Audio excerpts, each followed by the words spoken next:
Hello, and welcome to the Oilfield Christian Fellowship Woodlands Luncheon in August. I'm lucky enough to get to introduce James Barry, who spoke at our luncheon. It's a very timely talk and very interesting. It's about God in the oil field, something we all should hear about. Enjoy. Walked into my room and I started working at Schlumberger in my Chihuahua at the time. I was kind of in mid-level management, so it's a corporate environment. And I'm sitting there working at my desk, and this guy walks in. He's like, "How you doing? I hear you're the new logistics and safety guy." And I said, "Yeah, I'm really glad to be here. It's nice to meet you." We did the niceties, and then he said, "James, are you a Christian?" I said, "I am a Christian, as a matter of fact." He said, "I'd like to pray with you." And I come out of, prior to that, I was teaching school in Sept, okay? And before that, I was in the tech industry. And so it was a little of a shock to me, but at the same time, it was very refreshing. And so we prayed together. We prayed about my career. We prayed about the safety of of the people we had in the field at this time. And I remember the moment very, very vividly, because it was like, okay, what have I gotten into? What kind of group is this within the group? And I soon came to learn that when I was working with John, that you were part of a type community of Christians, and even if you weren't a Christian in the organization, we had a Hindi gentleman working with us. The whole point of the organization, a small little organization at the time, was that we operated like a family. And I remember at a sales meeting, John was a sales manager at the time. John started every sales meeting with prayer. And he would pray he knew everybody's story. So health, surgeries, sick kids in school, just about anything that was going on at the time, we would pray for them. And then when we talked about sales, we would pray for sales. And I thought at the time, wow, I've never experienced or even thought that it would be okay to pray for sales. But eventually I got into sales, and I'll tell you right now, I pray for sales every time I go on the sales call. I would pray because prayer is one of those things that when you do it, you're putting that energy out there. You're touching a relationship with God and Jesus, and He's got your back. Amen. And I just always remember that John showed me that, I guess my son would say, be careful what you ask for, because you might get what you need, not what you want. If you pray for strength, you might get hardship. But at the end of the day, you get what you need. And when it comes to asking for the Lord for things, don't be afraid to ask for what you want, but you might get what you need. So thank you, John. I wanted to talk today about some things. Mike asked me to present today my testimony, and it's going to be probably a little different than I've seen people do here before, because it's just a winding road, man. And I'm gonna pray forgiveness right now, and hope that I don't curse. Okay, that's the first prayer of request in my presentation today. So anyways, today's a good day, and I've been blessed in this industry. Like I said, I was a school teacher before that. I was in the tech industry before that. And I just want you guys to know that you already do know, because you're here, that our industry is a good industry. It brings life, it brings energy, it brings a lot of things to the world at large. And we live in such an advanced society. All of the evils that we see are nothing compared to the struggles that people everywhere in the world go through. And I was blessed to work in over 30 countries in my career and in some capacity in a very short amount of time, and really see the gamut of the spread of how things are. So let's get started. Uh-oh. I'm struggling now. You want to click me? All right. So first of all, I'm going to give a brief testimony of my relationship with the Lord.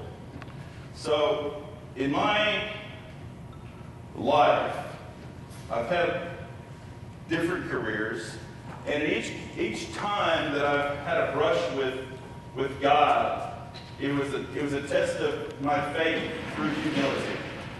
And whether it was in my very young age, I struggled. I was homeless for a little while, and that's a long story. But I had a job, but I was living in an island, and there was a housing shortage. And so at nighttime, I used to pretend to just work late, and then I couldn't afford the housing that was on this island where I was working. And so I would pretend to work late. I would wait till everybody went home, and then I would go find a hammock in the trees to go sleep, because basically I had nowhere to go because I could not afford on my wage the housing that was available at the time. That was a short-lived experience, but I had faith that something would come up, and it did. And I would pray about it every night. I would say, God, this is rough, but I know that I'm going to work hard and do good and save my money, and I'll be able to afford a house next week or the week after. And then all of a sudden, I remember my friend reached out to me through work, and he said, hey, I know that you're looking for a place to live, and we just lost a roommate, so we want you to come and live with us. And it was very affordable, and it was a great group of guys, and they were all Christians, and I just remember that being like, well, there you go, have faith. So when I was working with John, I was married. I had a young son at the time. Here's a picture of us in Ireland, and same with my wife Paula and my son Mitch. And I remember struggling with my marriage. And I remember the people around me would come and visit me and say, hey, I heard that you're struggling with your marriage. I was like, yeah, it's not going well. And they said, look, man, let's pray about this. And we did. And one of the best things that ever happened to me was getting married. It's a pillar of being a good man in Christ. And I believe that a marriage is centered in God. And that's the whole point of getting married. John said, father for 26 years, husband for 26 years, father for 25. Well, we got married because we wanted to have kids, like a lot of people. We did date like 7 years, lived together, but as modern youngsters did. And I told my wife, I said, I don't want to have a child outside of wedlock, because I believe in that. That's how I was raised. And one of the things that happened as a result of kind of forcing that issue is that we had a Christ and God-centered marriage, and when we struggled, that kept us together through a hard time. And then also, when we went overseas, that became the foundation of everything we did. If something was tough, we all prayed on it as a family. And I think that I wanted to share with you, I was talking to a gentleman here named Rocky earlier. He lived as an expat too. And I know John's kids lived as expats. And the community in this industry especially, if you're an expat, things can be squirrely and scary, and you can be in a situation where you don't know what's going to happen next. You don't know where your career's going. But the community and having faith was always key to just keeping going forward and praying as a family. So these are a few of the things that have over time strengthened my commitment to the Lord and to also to getting him back into this industry. In 2010, I was sitting at my desk, and John came into my office one day, and he said, "Hey, you've been coming to all these Oilfield Christian Fellowship meetings, and you know about the chaplaincy program, and I'd like for you to do that. I think because you're involved in all the accidents and all the struggles of all the people here in the company through your safety work, I think it'd be good." And I really didn't understand at the time, but it was leading to something else. So I did, and actually, the company paid for it. And I got the time off, and I was prepared to pay, and I was prepared to take the time off, but I got to pay time off, and Schlumberger at the time paid for that chaplaincy program, and it wasn't cheap, okay? And it was a great program. Our trainer, Dr. Joy, she had just gotten back from Fukushima, okay? So she had some really raw things to discuss with us that helped really explain what a chaplain is in this industry. And she was in a global chaplains organization at the time, and I recognized a lot of faces in here from that training. But if you remember Dr. Joy and what she had been through, and then to bring that to the training, I felt blessed to be part of it. And also at the time, having been a cradle Catholic and in a room full of Protestants, I kind of didn't know how to pray like y'all and everything like that, but you were cool with it. So I was welcome, because the Oilfield Christian Fellowship, the chaplaincy program is a non-denominational program at the time. And long story short, when I came back from overseas, I reached out to Mike and John, and I asked them about the chaplaincy program. And they're like, "Well, long story, but it's not really active right now, but we're working on something else." And so, I have faith that we're gonna get that going again, and we're gonna breathe life into the chaplaincy program. The industry needs it, and so I'm gonna challenge everybody here to think about what we can do to bring back the chaplaincy program to the Oilfield Christian Fellowship. It's a great organization. The calling was really solid, because at the time you had man camps and things like that all around the country, and men struggling with addiction and other things that you do get into when you're working away from home or remotely. And so the fellowship would bring community and a Christian environment to people in our industry. So I think that is something that belongs in our industry. Along with that, I've always been really keen on Mike Chapman's work with the Bibles, sharing the Bibles, and anytime I would come home for a brief visit, I would always try to pick up a few Bibles, and when I got back to the United Arab Emirates, because I was there about 10 years, I would give these Bibles away to people, and it was always well received. So a lot of people have their Bibles taken from them when they come into the country. I was lucky that when I got there, they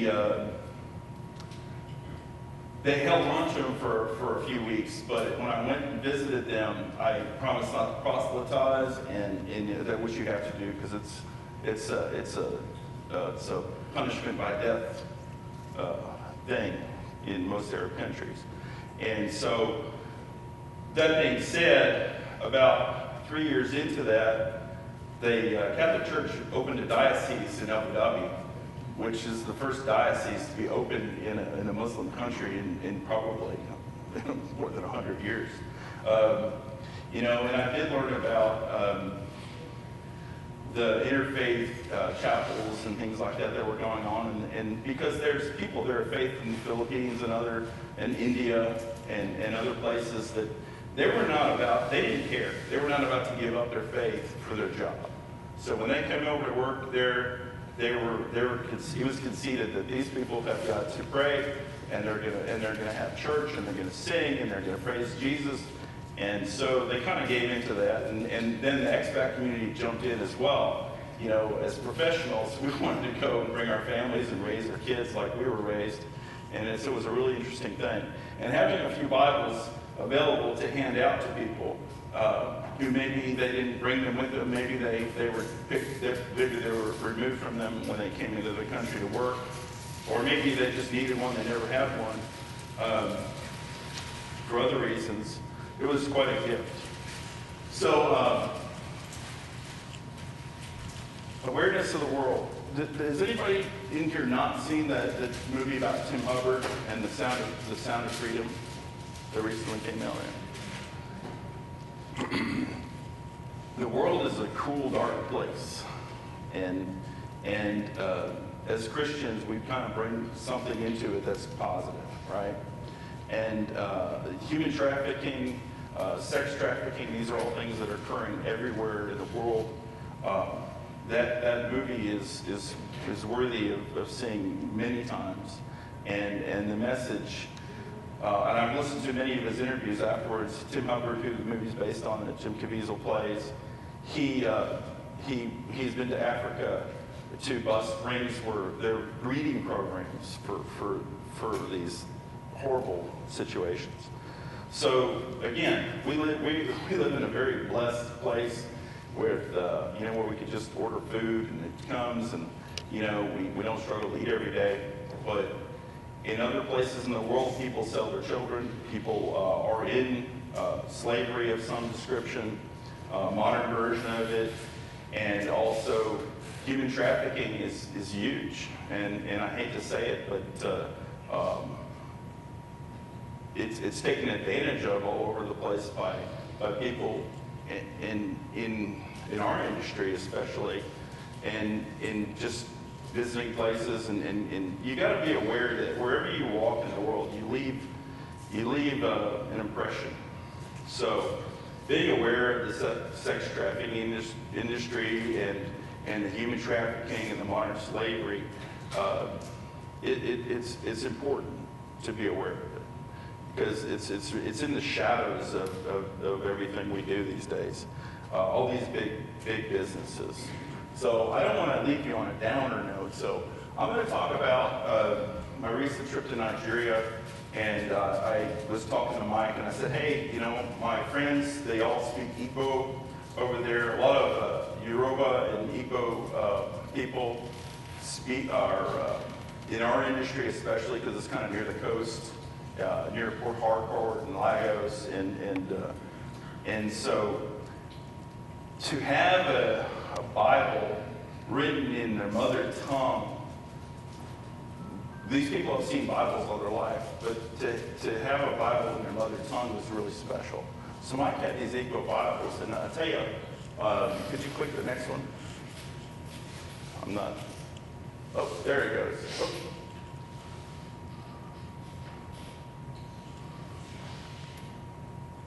Hold on here.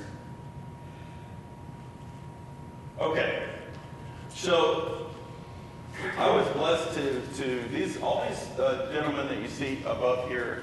These are all people in our industry, and I was sharing these Bibles with them from the Oakland Christian Fellowship. And one of the things I got to discuss with them every time was the mission of the Bibles, and how we don't have a hard time getting the Bibles, as Mike was telling me, and I'm sure he can correct me later, but the issue is getting it over there. So when I talked to all these people, their leaders over there, I said, look, this is the deal.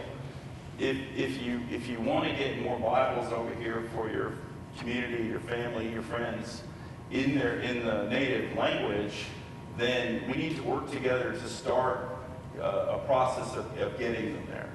And they were so excited. Some of these people, this gentleman in the middle here, his name is Okioke, and he says to me, he says, this is something that I will give my son. And so, how much oil-filled swag are you giving away in your career, where the guy says to you, this is something I'll give my son? So it was really special, and for me, it was. It also helped to my community of people that I was involved with there. It helped them understand where I was coming from, that I wanted to have our relationship be really positive and Christ-centered. And this gentleman here, Obi, he's like, you know, we're gonna do something. He said, I'm gonna be in Houston in September. I want to get with you and talk about doing something more for these Bibles and doing more of a Christ-centered business, because this is the way to do it. So real positive, and I want to thank you, Mike, for letting me do that. I had a suitcase that was full of a case of Bibles, and then I was able to kind of sneak on a few extra pairs of underwears, and I think it was understood that maybe I had the same shirt on a couple days in a row, but those Bibles got there. Appreciate your time.